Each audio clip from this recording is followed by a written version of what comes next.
Mississippi farmland is cheap. The statewide average sits around $3,800 per acre by the most recent USDA figures, and that number is pulled up by the irrigated Delta cropland at the high end. In the piney woods counties of the South, wooded recreational tracts routinely appear under $3.00 an acre.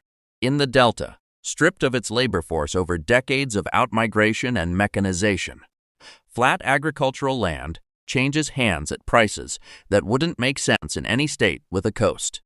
There is a reason for all of it, and the reason goes back a long time. On this list, 23 Corinthian columns standing in a cattle pasture attached to nothing, the ruins of what was once Mississippi's Granite Mansion. A county projected to reach 810 residents by 2026 on 414 square miles of alluvial flood plain. The mule train that began Martin Luther King Jr.'s final civil rights campaign. The site of the first treaty carried out under the Indian Removal Act, now a National Historic Landmark, where 40 acres cost less than a mid-size sedan, and a single Delta county that holds a state prison farm, an activists' cooperative farm, and B.B. King's birthplace, all on land for sale today. This channel covers the land and the history behind its price. Subscribe if that is why you're here. 15 Mississippi areas, 10 or more acres under $40,000 and why. Number 15, Webster County, the dry county that nobody moved to. In 1882, a Reconstruction-era Mississippi legislature named this north-central county after Daniel Webster, a Massachusetts senator dead for 30 years, with no connection to this state. The county then voted to stay dry when Prohibition ended in 1933 and held that position for 85 years. Forested hill country. Timber tracts under $3,000 an acre. The land is quiet and priced accordingly. Number 14, Greene County. The county where almost everyone owned their land. In 1880, 87% of Greene County's black farmers owned the land they farmed. This does not fit Mississippi's standard story. The piney woods of southeastern Mississippi ran on a different model. Scots-Irish settlers. Small operations, no plantation scale. The national timber industry arrived in the late 1800s and stripped the forests. The forests grew back. Wooded tracts now run under $3,000 an acre. I'll come back to that 87% figure.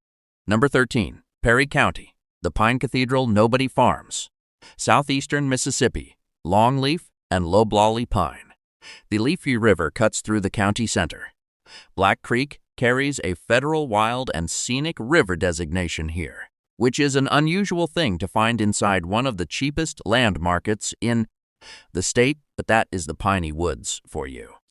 Perry County was historically Mississippi's least densely populated county, and it was founded in 1820 because settlers refused to cross a river to reach the Greene County Courthouse. The land costs less than a used truck. Number 12, Wayne County. Mississippi's pine floor, under $3,000 an acre. Wayne County is where the piney woods came from. Formed in 1809 from Choctaw lands, it is the parent county from which Greene, 1811, and Perry, 1820, were later carved.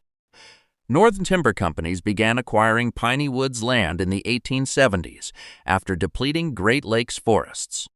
By 1890, one mill alone cut over 30 million board feet a year.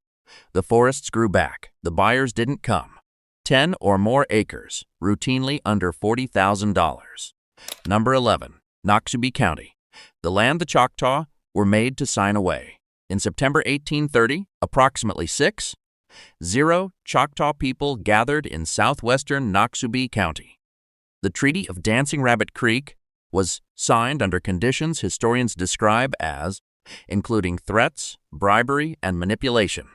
It ceded about 11 million acres of Choctaw land in Mississippi.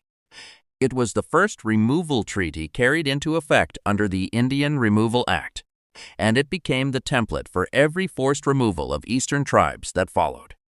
The Choctaw were promised land in Oklahoma in exchange. The treaty is now a National Historic Landmark on Monument Road, marked by a stone memorial and a small Choctaw cemetery. The site is 40 acres. In Noxubee County, 40 acres costs well under $40,000. The math stays uncomfortable no matter how many times you run it. Number 10. Montgomery County. Born here. The woman who changed American history. Fannie Lou Hamer was born in Montgomery County in 1917, before her family moved to Sunflower County. On June 9, 1963, Hamer and other civil rights workers were detained and beaten in the Winona Jail, in this county, after refusing to vacate the white section of a Greyhound bus terminal. Population peaked at 15,703 in 1950. Today it is approximately 9,400, following decades of outmigration after cotton mechanization made sharecropper families economically unnecessary. Almost overnight, the land here isn't cheap because of the soil. It's cheap because of where the people went when the machines arrived. Number 9. Wilkinson County, the end of the road and the oldest voice in the state. Mississippi's southwestern corner, hard against the Louisiana border. Established 1802, one of the state's original counties. Its county seat, Woodville, has been home to the Woodville Republican since 1823. The oldest newspaper and the oldest continuously operating business in Mississippi. By 1860, 82% of the county's population was enslaved.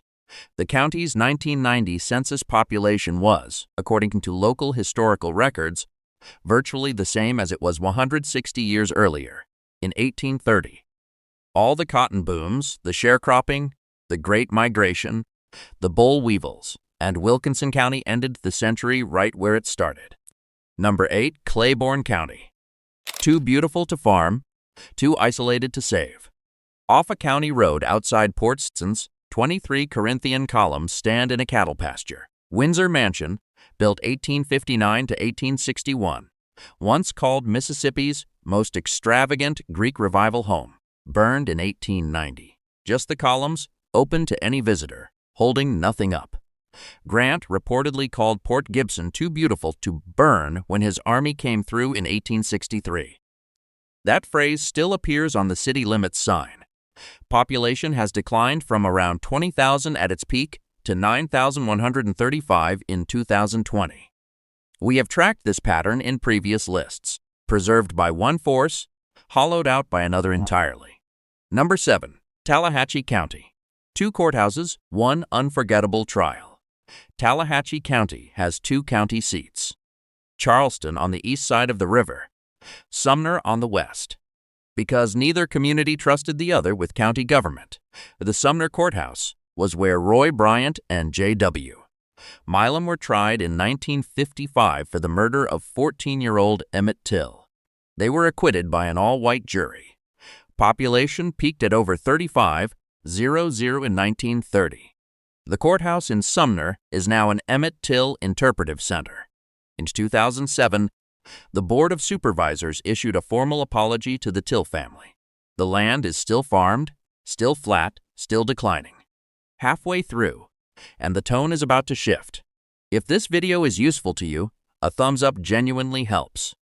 Let us know in the comments which of these areas was already on your radar and which caught you off guard. The next 8 carry more weight. Number 6, Holmes County. 800 farmers owned half the county. That 87% figure from Greene County. Here is where it matters. During the New Deal, the federal government bought 5 foreclosed plantations in Holmes County and divided 9,500 acres into more than 100 farms, each at least 60 acres, with the home, tools, equipment, and mules provided to the original tenant families. By 1960, 800 independent black farmers owned 50% of the county's land, the highest rate in Mississippi. Those lands owners became the civil rights movement's backbone here because they could not be evicted for registering to vote. Today, Holmes County has Mississippi's highest food insecurity rate at 25%. Number 5, Quitman County, the place that made RFK cry and MLK act. In 1967, activist Marion Wright brought Senator Robert Kennedy to Marks, Mississippi, to see malnourished children in a county surrounded by some of the most productive farmland on earth. Kennedy went. Martin Luther King Jr., then incorporated Quitman County into the framework of his final civil rights initiative. The Poor People's Campaign began with a mule train from Marks, walking to Washington, D.C. King was assassinated before it arrived. Population has declined by more than two-thirds since the 1940 peak. In 2020, 6,176 people, third least populous county in Mississippi. Native American mound sites here date to approximately 4000 BC. The mule train left. The farm stayed. Marks is quiet. Number 4. Jefferson County, one of the first counties. Two-thirds of the people gone. One of the two original counties of the Mississippi Territory, established 1799, before Mississippi was a state.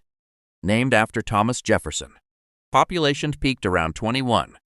Zero in 1900 and has lost more than two-thirds since. In 2020, 7,260 people on 520 square miles. In 2012, retail spending for the entire year in the county amounted to less than $2,900 per resident.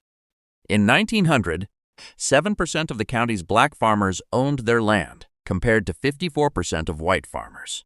That gap shaped the migration. The migration shaped everything else.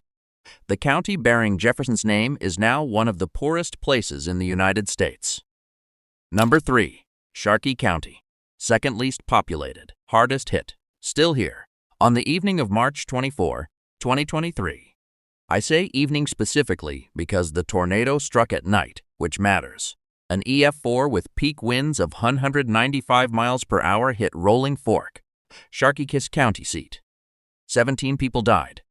Roughly 300 homes and businesses were destroyed. Estimated damage, $96 to $100 million. Rolling Fork is still rebuilding as of 2026. The county had already lost 38.7% of its population since 2010. In 2020, 800 residents, second least populous county in Mississippi. The 2023 tornado first touched down in Issaquena County before intensifying into Sharkey. Issaquena is next, which tells you something about where this list is heading. Number 2. Issaquena County, the least populated county east of the Mississippi River. 2020 census, 1,338 residents. 2024 American Community Survey estimate, 928. Projected 2026 population, 810, fewer people than a mid-size apartment complex. On 414 square miles of some of the most fertile alluvial soil on Earth. In 1850, that same ground held 105 enslaved people and 373 free, a ratio of more than 11 to 1. After emancipation, the freed people had no land and no capital. They became sharecroppers. When cotton mechanization arrived, sharecroppers became unnecessary. They left. The county's tax base collapsed. Services declined. The cycle repeated. Per capita income is now $24,489, the third lowest in the United States. The Mississippi River runs the western edge. The population is 810 and still falling. Number 1. Sunflower County, America's most paradoxical farm. Drive north on Highway 49W through the Sunflower County Delta. It is completely flat. Cotton and soybean fields extend to every horizon. At some point, a facility appears from the road, low signage, institutional scale, pressed into the agricultural plain. That is Parchman Farm. That is the Mississippi State Penitentiary. Parchman is a farm. It has always been a farm. In 1900, the state of Mississippi purchased the Parchman Plantation.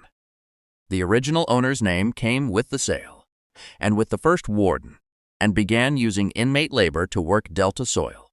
What the plantation system had done before, the prison would do now. Inmates grew cotton. The state kept the proceeds. In Ruleville, not far north, a sharecropper named Fannie Lou Hamer was evicted from her home in 1962 for registering to vote. In 1967, she founded the Freedom Farm Cooperative on 40 acres in Sunflower County to give Black Delta families the food and economic independence the system had always withheld. The cooperative planted soybeans, vegetables, and cotton.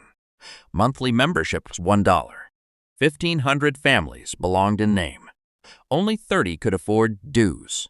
The Freedom Farm failed in 1976 after losing institutional funding. Parchment is still there.